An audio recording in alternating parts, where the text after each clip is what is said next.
Siapa yang nggak hadir hari ini? Ganesha, Ibu. Siapa lagi? Bunda, Ibu. Siapa? Malaysia, Bu. Malaysia aja. Iya, Ibu. Kenapa Malaysia?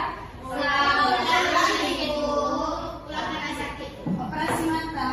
Ikan.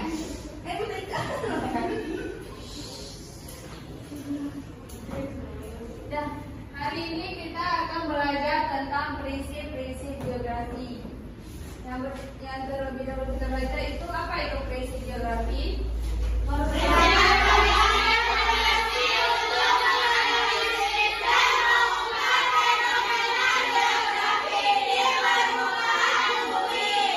Ya, prinsip geografi itu adalah dia adalah fondasi, terus dia juga yang menganalisis semua fenomena yang ada di muka bumi ini, termasuk fenomena geosfer. Terdapat ada 4 prinsip geografi. Vina, apa aja?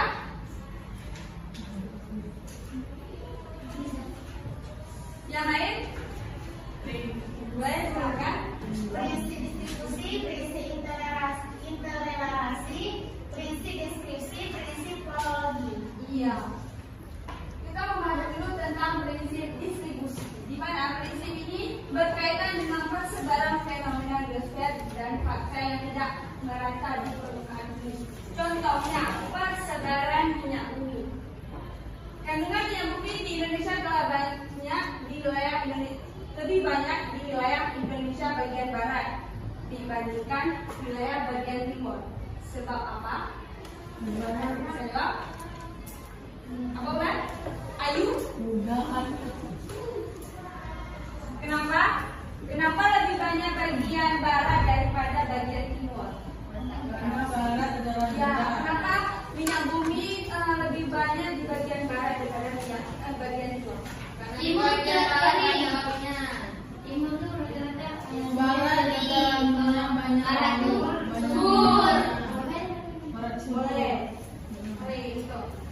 Jadi, kenapa kandungan minyak bumi ini lebih banyak di bagian barat? Karena di bagian barat ini sudah sangat sedikit, sudah hampir kering, jadi sudah hampir habis minyak bumi. Jadi di bagian wilayah timur ini masih dinilai potensialnya, makanya dia tuh belum banyak di bagian timur. Di bagian barat itu udah hampir kering, udah banyak ke bagian baratnya.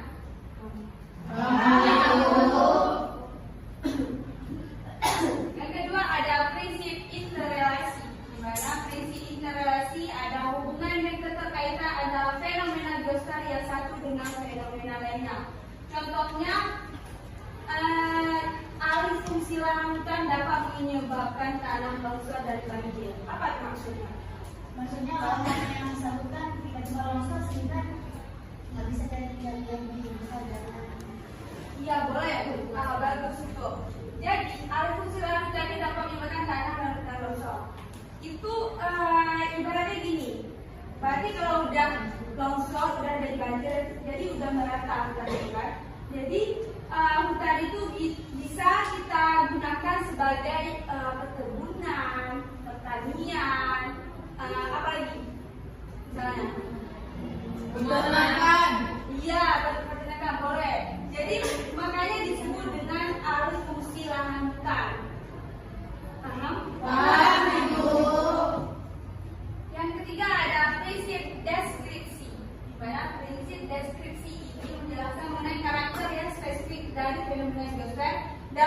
peta grafik tabel diagram dan kalimat.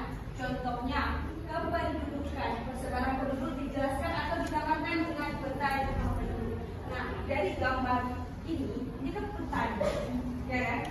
Di dalam sebuah peta ini ada sebuah wilayah, misalnya wilayah di daerah sini, kan? Nah, di daerah sini kan ada penduduk, ya kan? Ya. Jadi penduduk di sini itu apa namanya?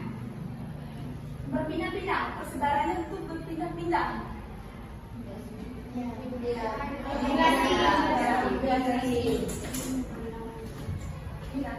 Paham? Yang keempat ada prinsip kronologi.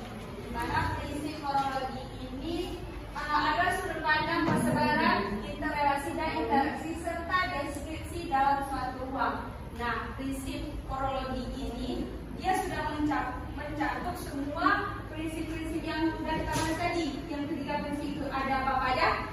Kronologi,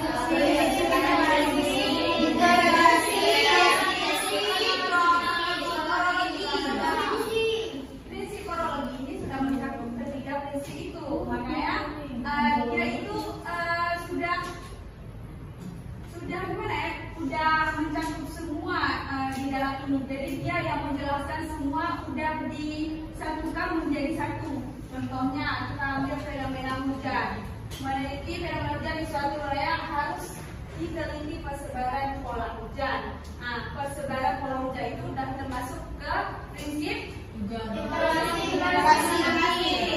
Harus penyebab terjadinya perbedaan pola hujan termasuk ke deskripsi dan dampaknya. Nah, yang tadi itu yang prinsip apa? Deskripsi. Nah, itu sudah termasuk ke dampak yang ditemukan akibat curah hujan yang tinggi dan rendah. Jadi sini sudah termasuk ke prinsip deskripsi.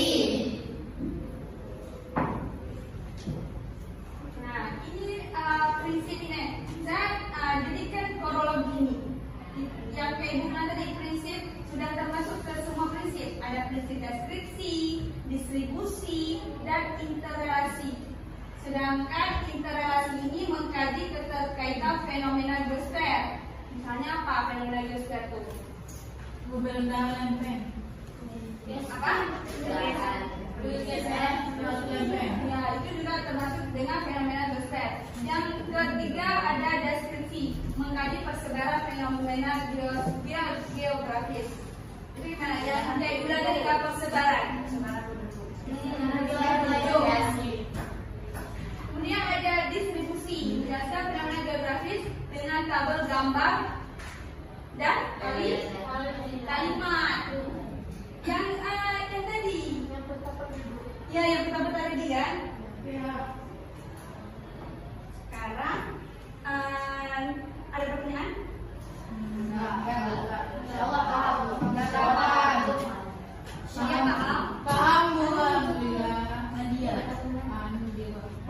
Dan sekarang kita masuk ke soal. Kalian buat dulu 3 kelompok. Nanti Ibu jelaskan apa aja yang harus kalian lakukan di dalam kelompok tersebut. Silakan.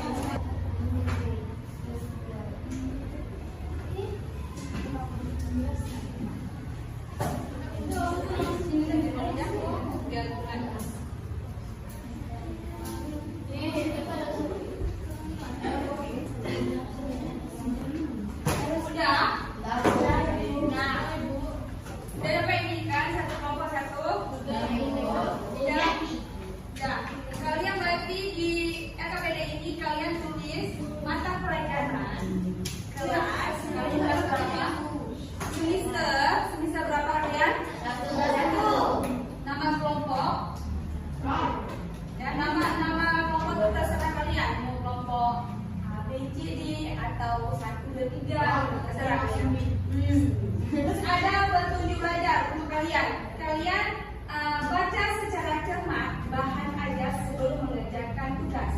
Ini bahan ajar kalian, bahan bacaan buat kalian. Ya. Kemudian kerjakan setiap langkah sesuai aturan yang telah ditentukan di lembar kerja. Nah, di belakang ini ada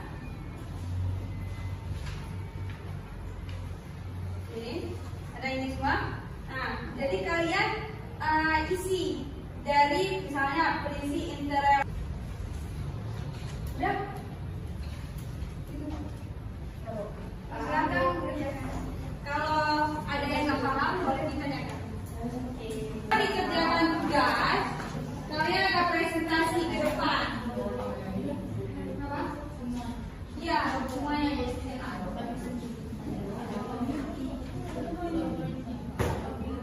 Setelah dikerjakan presentasi ke depannya, waktunya berapa menit? Kira-kira bisa siap semua? Berapa? 10 menit ya? 30 menit? Enggak, 10 menit. 10 menit ya? 15 menit aja. Ya?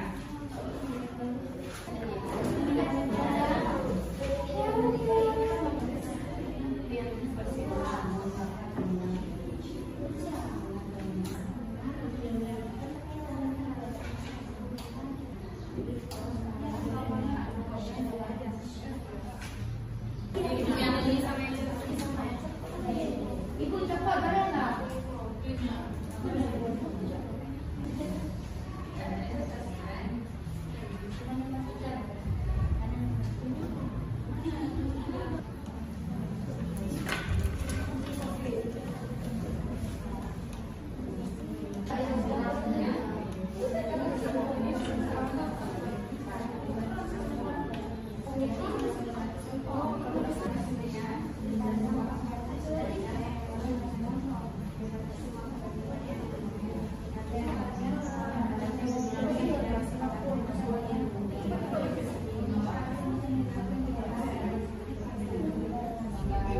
Udah siap?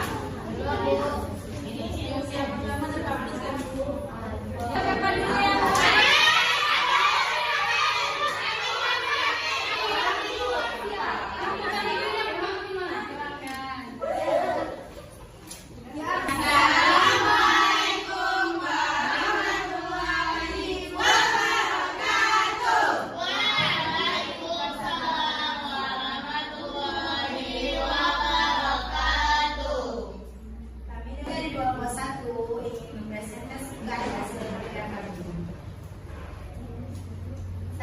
prinsip interaksi. Jadi prinsip interaksi itu suatu alam, setiap peristiwa alam dan ada hubungannya dengan manusia. Contohnya, itu disebabkan karena getaran tektonik, getaran bumi tektonik, getaran tektonik yang berhubungan pada yang kedua adalah prinsip deskripsi, adalah penjelasan yang lebih jauh yang mengenai gejala-gejala yang diselidiki dipelajari melalui penggambaran. Yang contohnya, sumbernya adalah Gunung Semeru adalah salah satu dari 120 gunung yang masih geografi yang masih aktif di Indonesia. Nomor 3, persebaran. Prinsip persebaran. Persebaran ini berkaitan dengan persebaran fenomena geografi yang tidak merata di permukaan bumi. Contohnya itu kasus pandemi COVID-19 yang melanda hampir di seluruh dunia, termasuk Indonesia pada tahun 2020. prinsip yang keempat adalah persebaran. Ini adalah prinsip yang merupakan dari tiga prinsip sebelumnya, yaitu prinsip distribusi, relasi, dan prinsip deskripsi. Yang contohnya fenomena gunung meletus di Indonesia seperti Gunung Krakatau dan Gunung Semeru. tepuk tangan buat kelompok. Wassalamualaikum warahmatullahi wabarakatuh. Yang kedua siapa saja? Kami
pembelajaran kita hari ini kita bisa tahu tentang pengertian prinsip geografi dan jenis-jenis prinsip geografi yang terbagi 4 tadi dan contoh-contoh dari prinsip-prinsip tersebut. Ya, tepuk tangan buat Desi.